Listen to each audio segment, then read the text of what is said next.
Hey everybody, Buzzsaw Gaming here. Hanging out with my retro gaming buddy, Mr. Buzzsaw, and 5th generation gaming enthusiast. In the background, Alien Trilogy. Playing on the PS2, which is backwards compatible with PS1, and Mr. Buzzsaw hanging out on some N64 carts in the background.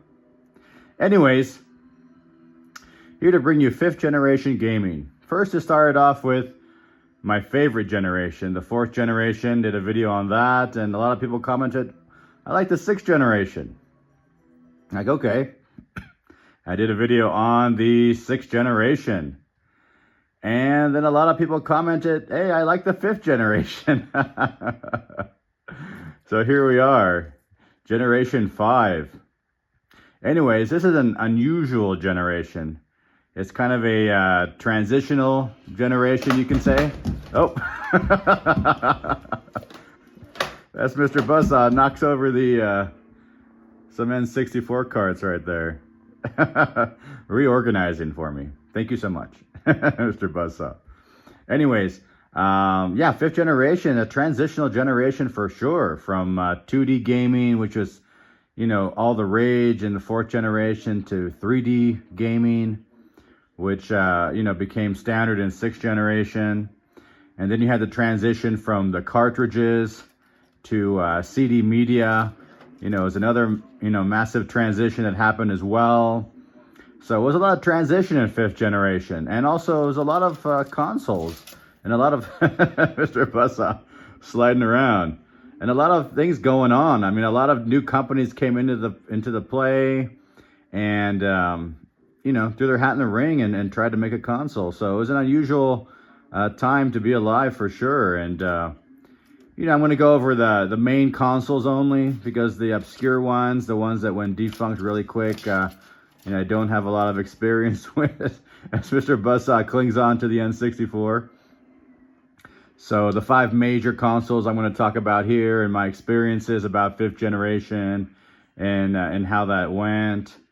But yeah, it's the generation with heart. It had a lot of heart, this generation. There was a lot going on, and companies were just innovating and trying new things and you know, seeing what they could do, you know. There's Mr. Buzzsaw teeters right there on the edge of calamity. And he's off. Anyways, 5th generation. I mean, it started with 3DO. I mean, you had the 3DO machine that came out in '93. And yeah, I mean, I remember it. I remember it being advertised heavily. I remember seeing it in stores and things like that. But I was never attracted to it. I mean, first, the price tag. I mean, it was $700.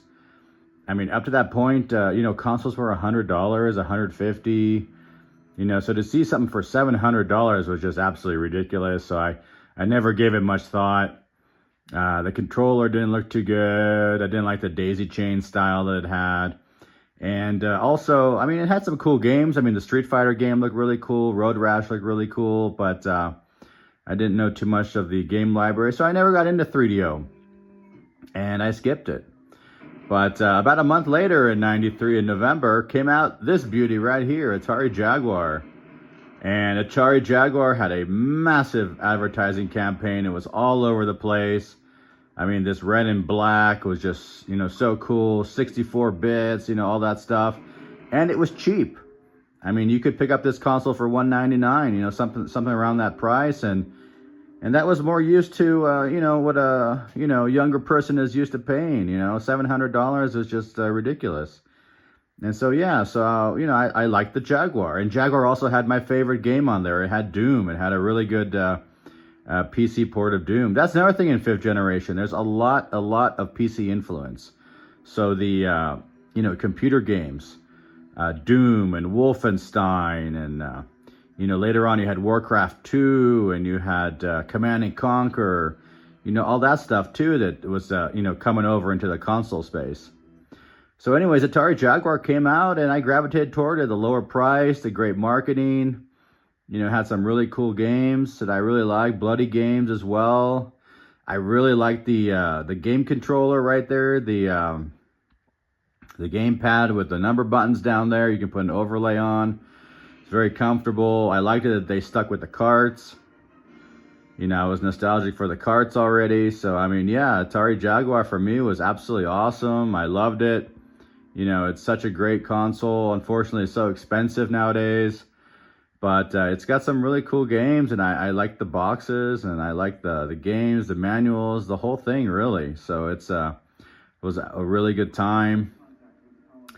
And, you know, after Jaguar was kind of a bit of a lag, you know, and then came Sega. Sega Saturn came out. And now I got to admit, Sega Saturn, when they came out, I had no idea they came out. I didn't even know about the Sega Saturn when it was in existence. I had no idea. It just wasn't marketed well.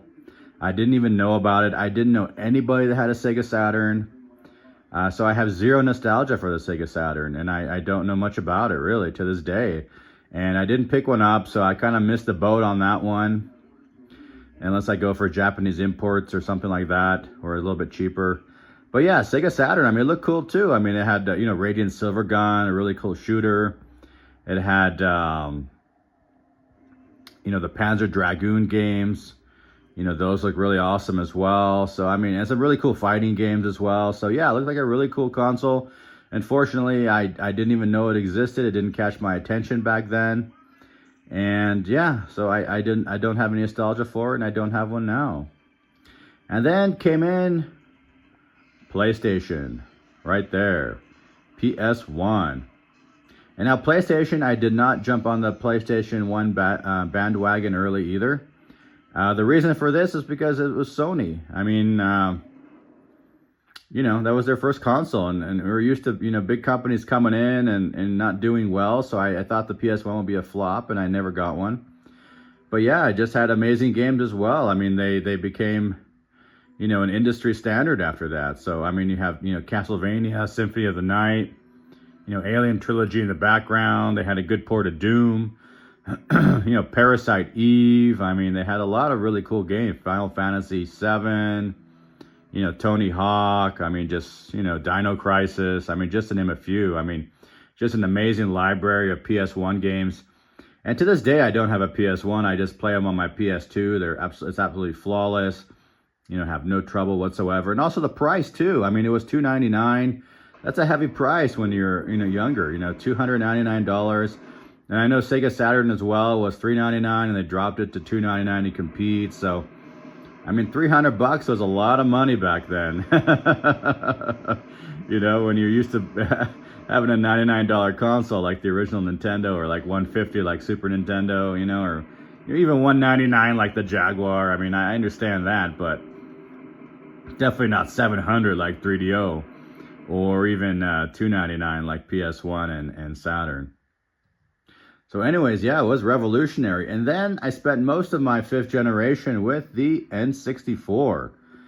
I mean, this was more up my alley, you know, completely, because I had the original Nintendo, I had the Super Nintendo, and then I went to N64. Also, they had carts, you know, it's the last system with cartridges, so end of an era. I mean, a lot of people say that 5th generation is the last true retro gaming generation. I mean, I don't know. Maybe it is. You know. Leave a comment below if you think it is. You know, some people say 6th, some people say 5th. You know, I don't know. Definitely, 5th generation is more retro-like, and 6th, you know, could be maybe a mix of retro and modern. I don't know. I mean, definitions don't really matter. I mean, those are both fun, you know, amazing generations. But yeah, it was so much fun, and it was $199.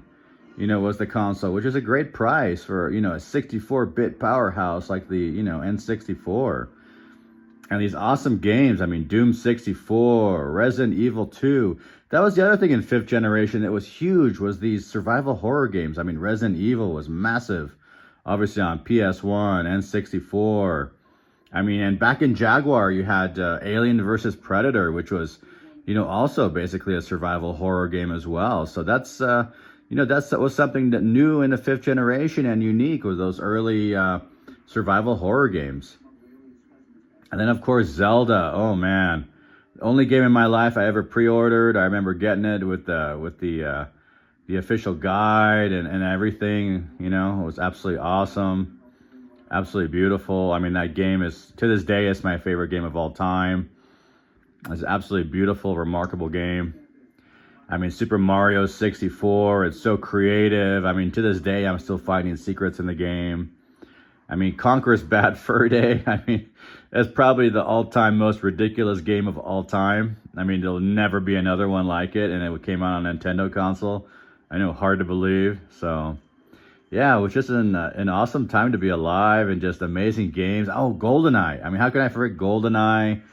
I mean, also, it was just, you know, awesome at the time. So anyways, I mean, those are some of my memories of 5th generation, you know, 5th generation gaming. You know, I don't have the 3DO and I don't have the Saturn, and, you know, I probably won't ever get them, you know, which is fine. I'm quite happy with the Jaguar, the N64, and the PS1 games I have that, you know, that play off my PS2. So absolutely happy with that. Anyways, you know, leave your comments below about 5th generation. What are your thoughts about it? It's a controversial generation. I mean, some people love it, some people hate it. I mean, just so much innovation. And another thing too, I almost forgot to mention. Look at that controller. It's the perfect controller if you have 3 hands. But yeah, I mean, it gets comfortable when you play, obviously. It's the only way to play, you know, N64 games. But they also came out with a Rumble Pack. And that's something that was never seen before either. So, you know, just a lot of innovation, a lot of new things, and, you know, absolutely love it. So much fun. Anyways, 5th generation, let me know. I always respond to all comments, you know. Love it so much when you guys make it all the way through the video. If you do, you know, put a lizard emoji, and I look forward to responding. Have a wonderful day.